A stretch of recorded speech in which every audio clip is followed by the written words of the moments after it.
बच्चों, स्वागत है आप सभी का इस चैनल पर। आज हम कक्षा 10वीं के गणित विषय के अध्याय 14 सांख्यिकी के अंतर्गत प्रश्नावली 14.1 का प्रश्न क्रमांक 1 देख रहे हैं, जिसमें विद्यार्थियों के एक समूह द्वारा अपने पर्यावरण संचेतना अभियान के अंतर्गत एक सर्वेक्षण कार्य किया गया, जिसमें उन्होंने एक मोहल्ले के 20 घरों में लगे हुए पौधों से संबंधित निम्नलिखित आंकड़े एकत्रित किए।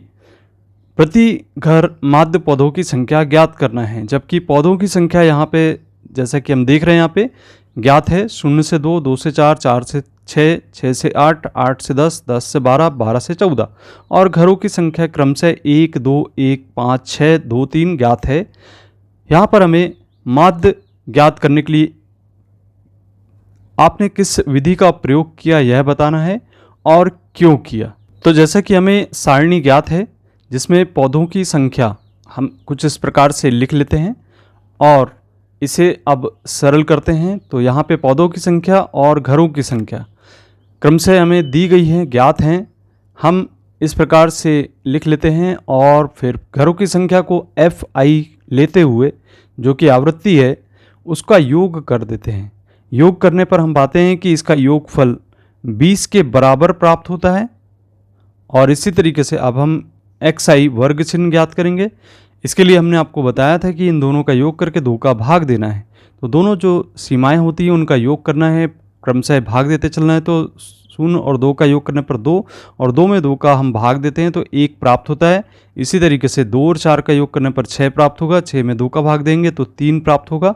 अब हम यहाँ पे 4, 6 का योग करते हैं, 10 प्राप्त होता है, 2 का भाग देंगे 5 प्राप्त होगा। और 6 और 8 14, 14 में 2 का भाग दिया तो 7 बार जाएगा। 8 और 10 18, 2 का भाग देने पर 2 में 18 होता है तो 9 लिखेंगे। इसी प्रकार से 10 और 12 22 होता है और इसमें 2 का भाग देने पर हमें 11 प्राप्त होगा। और 12 और 14 26 के बराबर प्राप्त होगा, जिसे हम 2 का भाग देंगे तो 13 हमें प्राप्त हो जाएगा। अब यहाँ पे चूँकि हमें Fi xi ज्ञात करना है तो हम Fi का xi में गुणा करते हैं। तो 1 और 1 का गुणा करने पर हमें 1 प्राप्त हो जाता है। इसी प्रकार से 2 का गुणा 3 में करेंगे, 2 तिया 6 होगा। और 1 का गुणा 5 में करने पर 5 प्राप्त हो जाएगा। अब 5 का गुणा 7 में करेंगे तो 5 7 35 हमें प्राप्त हो जाता है। इसी प्रकार से 6 में 9 का गुणा करने पर 6 नाम 54 हो जाएगा। और 2 का गुणा 11 में करेंगे तो 11 दूनी 22 प्राप्त हो जाता है। और 13 में 3 का गुणा करने पर 13 तिया 39 हमें प्राप्त हो जाता है।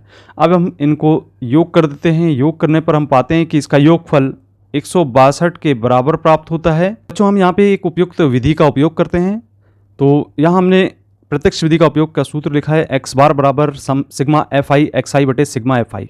यहाँ पे हम मान रख दें तो सिग्मा Fi xi का चूँकि मान हम जानते हैं कि यहाँ पे ज्ञात है हमें 162 के रूप में, और इसमें हमें सिग्मा Fi 20 का भाग देना है।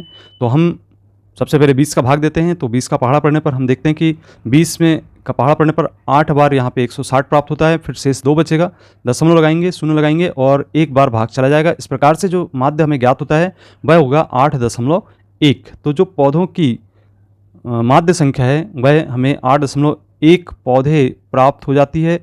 अब इसके बाद हमें ऊपर कहा गया था कि माध्य ज्ञात करने के लिए आपने किस विधि का प्रयोग किया और क्यों। तो इसका आंसर हम कुछ इस तरीके से देंगे। हमने प्रत्यक्ष विधि का प्रयोग किया क्योंकि Fi एवं xi के जो संख्यात्मक मान हैं वह बहुत ही कम हैं।